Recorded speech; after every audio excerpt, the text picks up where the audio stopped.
നിങ്ങൾ ആലോചിച്ച് നോക്കിയേ, നിക്കാഹ് കഴിക്കണം.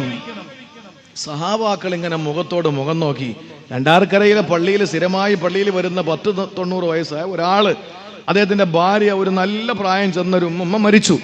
ഒരു 6-7 മാസം കഴിഞ്ഞപ്പോൾ മൂപ്പർക്കും മരണക്കിടക്കയിലാണ്. അങ്ങനെ പള്ളിയിലെ ഉസ്താദും മീരാൻ ഉസ്താദും അല്ലെങ്കിൽ ബാക്കിയുള്ള ഇമാമിങ്ങളും എല്ലാവരും കൂടെയൊക്കെ അദ്ദേഹത്തെ കാണാൻ വേണ്ടി ചെല്ലുമ്പോൾ ചോദിച്ചു, എന്തെങ്കിലും വസിയത്തുണ്ടോ എന്ന് ചോദിച്ചപ്പോൾ പറഞ്ഞു, ഒരു കല്യാണം കൂടെ കഴിച്ചാൽ കൊള്ളാം എന്ന് പറഞ്ഞാൽ നമ്മൾ എന്താ പറയുക, ഇയാൾക്ക് അസുഖം വേറെയാണ് എന്നല്ലേ പറയുള്ളൂ. മുആദ് ബിൻ ജബൽ തങ്ങൾ പറയാണ്, എനിക്കൊരു കല്യാണം കഴിക്കണം. സഹാബാക്കൾ മുഖത്തോട് മുഖം നോക്കിയപ്പോൾ പറയാണ്, എനിക്ക് ദുനിയാവിന്റെ മോഹങ്ങളോ ശാരീരികമായ ആഗ്രഹങ്ങളോ ഒന്നുമല്ല. ഇന്നി അക്റഹു അൻ അൽഖല്ലാഹ അസ്ബാ, ഇന്നി അക്റഹു അൻ അൽഖല്ലാഹ അസ്ബാ, വിഭാര്യനായി റബ്ബിനെ കണ്ടുമുട്ടാ എനിക്ക് വെറുപ്പാ സഹബാ. എന്റെ റസൂലിന്റെ ഒരു സുന്നത്തില്ലാതെ ഞാൻ എങ്ങനെ എന്റെ റബ്ബിനെ കണ്ടുമുട്ടും പറയൂ? എല്ലാ സുന്നത്തും പക്കയാണ്, ഞാൻ എല്ലാ ചര്യയും മുറുകെ പിടിച്ചിട്ടുണ്ട്.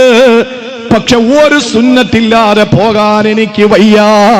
അതേത് സുന്നത്ത്? വഇന്ന മിൻ സുന്നതി അന്നിക്കാഹ്. ഞാൻ മരണപ്പെടുമ്പോൾ എന്റെ ഭാര്യ വിധവയായി മണ്ണിലുണ്ടാകണം. അന്തിസ് ഇനിസ്വതിൻ വഫാതിൽ മുസ്തഫ ഖൈറന ഫഖ്തറന നബിയൽ മുഖ്തഫ ആയിഷത്തുൻ വ ഹഫ്സത്തുൻ വ സൗദാ സഫിയത്തുൻ മൈമൂനത്തുൻ വ റംല ഹിന്ദുൻ വ സൈനബുൻ കദാ ജുവൈരിയ ലിൽമുഅ്മിനീന ഉമ്മഹാത്തും മർളിയാ. മുത്തുനബി ലോകത്തോട് വിട പറയുമ്പോ ഭാര്യമാര് ജീവിച്ചിരിക്കുന്നുണ്ട്, മിക്ക ഭാര്യയും ജീവിച്ചിരിപ്പുണ്ട്.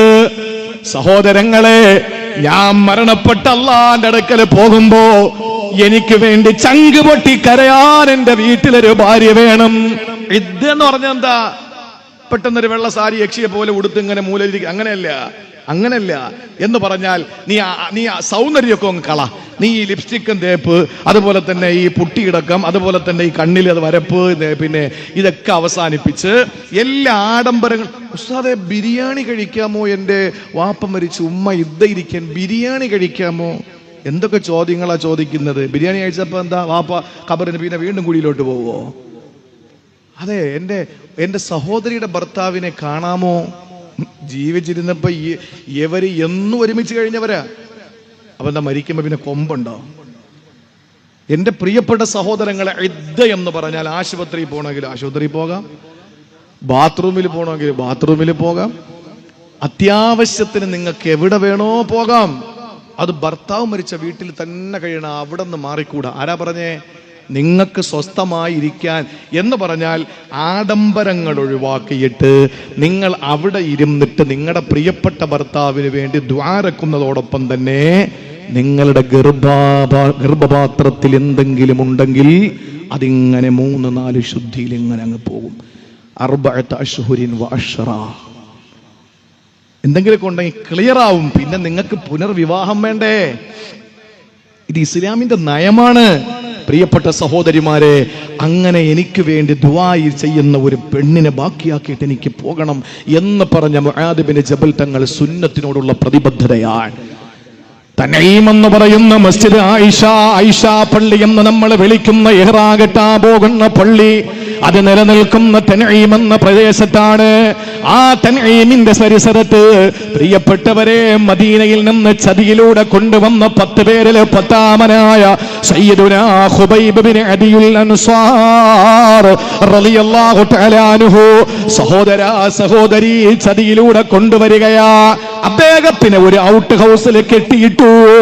മക്കക്കാര് പറഞ്ഞു, ഖുബൈബിനെ എനിക്ക് കൊല്ലണം. അവനെ ഞാൻ കൊല്ലും, ഞാൻ കൊല്ലും, ഞാൻ കൊല്ലും. എല്ലാവർക്കും വാശിയായി കൊല്ലണമെന്ന് പൂതിയായി. അവസാന ഹുബൈബ് തങ്ങളെ കൊല്ലുന്നതിന്റെ തലേ ദിവസത്തിന്റെ സൂര്യാസ്തമയത്തില് നാളെയുടെ കിഴക്കൻ ചക്രവാളത്തിൽ അരുണകിരണങ്ങൾ പ്രകടമാകുന്ന സുപ്രഭാത പൊട്ടിവിടരുന്ന സമയത്ത് അദ്ദേഹത്തെ തൂക്കുമരത്തിലേക്ക് കൊണ്ടുപോകുമെന്ന് ഉറപ്പുള്ളപ്പോൾ പല ദിവസത്തിന്റെ സായാഹ്നത്തിൽ ചോദിക്കുകയാണ് അന്ത്യാഭിലാഷമായി. അദ്ദേഹം പറഞ്ഞു, എനിക്ക് മൂർച്ചയുള്ള ഒരു കത്തി വേണമെന്ന്. ഹുബൈബ് തങ്ങൾ ചോദിച്ചു, എനിക്കൊരു കത്തി വേണമെന്ന്. രണ്ടാർക്കരയിലെ പ്രിയപ്പെട്ട ചെറുപ്പക്കാരാ, എന്റെ പെങ്ങളെ, ഹുബൈബ് തങ്ങൾ 1500 വർഷങ്ങൾക്ക് മുമ്പ് കൊല്ലപ്പെടുന്നതിന്റെ തലേ ദിവസത്തിന്റെ അസ്തമയ സമയത്ത് ശത്രുക്കളോട് ചോദിക്കുന്നതൊരു മൂർച്ചയുള്ള കത്തിയാ. ആത്മഹത്യ ചെയ്യാനല്ല, പിന്നെന്തിനാണത് ചോദിച്ചതെന്നറിയോ? കത്തി കൊണ്ട് കൊടുത്തു. ശത്രുക്കൾ മാറി നിന്ന് വീക്ഷിക്കുമ്പോ ഹുബൈബ് തങ്ങൾ ചെയ്ത പണി എന്തെന്നറിയോ? കൈയിലെയും കാലിലെയും വിരലുകളിലെ നഖം വെട്ടുകയാ. കൈകാലുകളിലെ നഖം വെട്ടുകയാണ്. മീശ വെട്ടി ഒതുക്കുകയാണ്. ദാടി ക്ലിയറാക്കുകയാണ്. ആളുകൾ ചോദിച്ചു, ഹുബൈബേ, ഭ്രാന്തുണ്ടോ?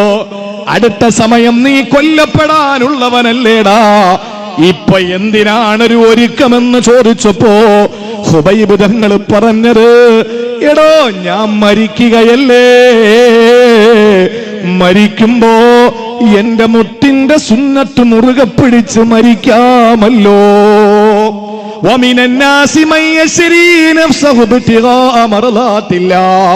സ്വന്തം ജീവനും ജീവിതവും എല്ലാം അള്ളാഹുവിന്റെ സംതൃപ്തിക്ക് വേണ്ടി കൊടുക്കുന്നത് ആത്മാർത്ഥ പ്രണയമാണ്.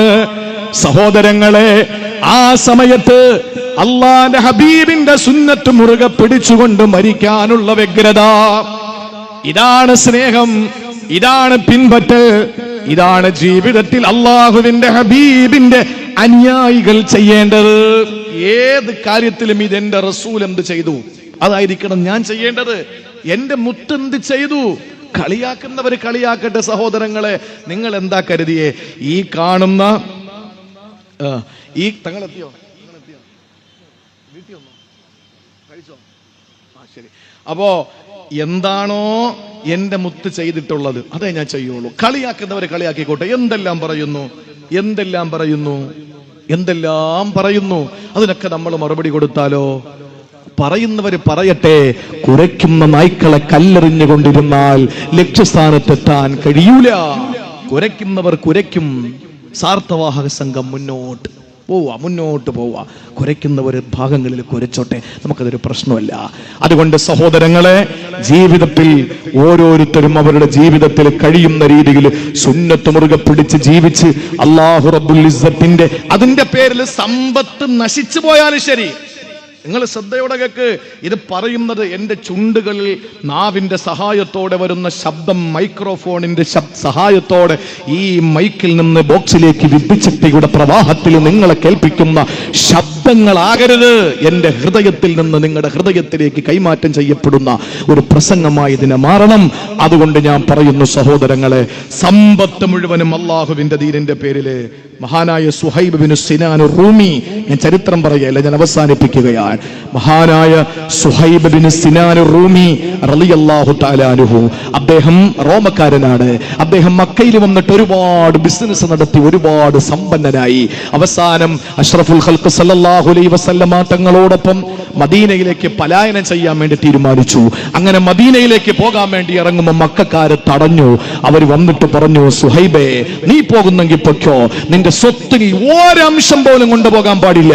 റോമക്കാരനായ നീ ഇവിടെ വന്നിട്ട് കച്ചവടം നടത്തി, ഞങ്ങളിൽ നിന്ന് നീ കച്ചവടം നടത്തി ഉണ്ടാക്കിയ പണം ഇവിടെ കളഞ്ഞിട്ട് പോകണം. നീ പോകുന്നെങ്കിൽ ഒറ്റയ്ക്ക് പൊയ്ക്കോളാൻ പറഞ്ഞു. സുഹൈബ് ബിൻ സിനാൻ റൂമി റളിയല്ലാഹു തആല അൻഹു തിരിഞ്ഞു നിന്നിട്ട് ചോദിച്ചൊരു ചോദ്യം എന്താണെന്നറിയോ? എന്താടാ നിങ്ങൾ കരുതിയേ ഞാൻ ഈ പണവും കെട്ടിപ്പിടിച്ചു വെച്ചുകൊണ്ട് ഇവിടെ കിടക്കും നിങ്ങൾക്ക് തോന്നുന്നുണ്ടോ?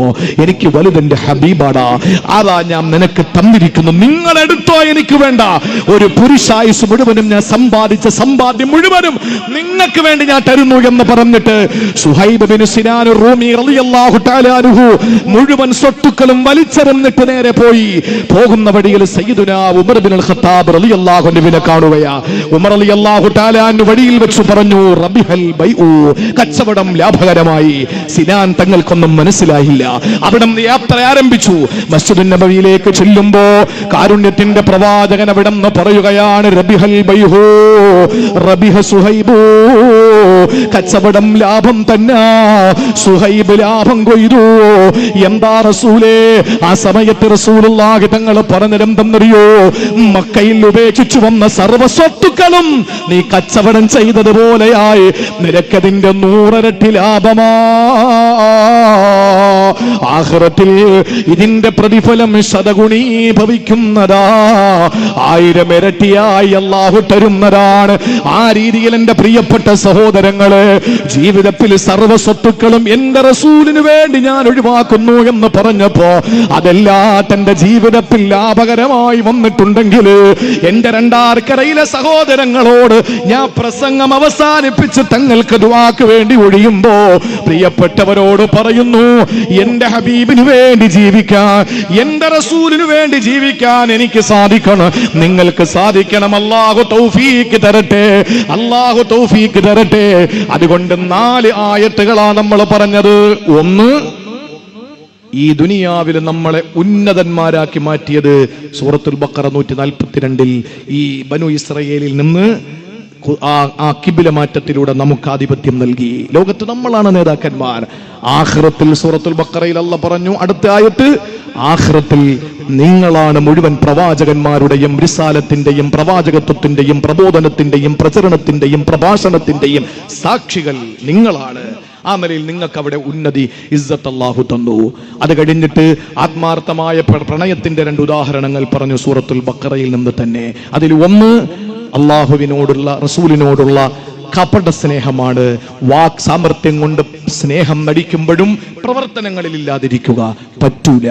രണ്ടാമത് അടുത്ത ആയത്തിൽ പറഞ്ഞത്, സ്നേഹത്തിന് പ്രവാചകരോടുള്ള സ്നേഹം ജീവിതത്തിൽ കാണിച്ചു കൊടുക്കാനുള്ള ഒരു വ്യഗ്രത, അത് പ്രവർത്തനത്തിലൂടെയാകണം. ആ ഒരു കാര്യം നിങ്ങൾ ഏറ്റെടുക്കണം എന്ന് ഈ സന്ദർഭത്തിൽ ഓർമ്മപ്പെടുത്തിക്കൊണ്ട്,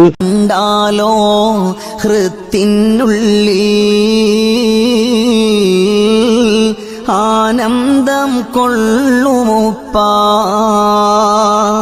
സ്നേഹ കടലാണുപ്പാ, സഹനത്തിൻ. Download ShareChat.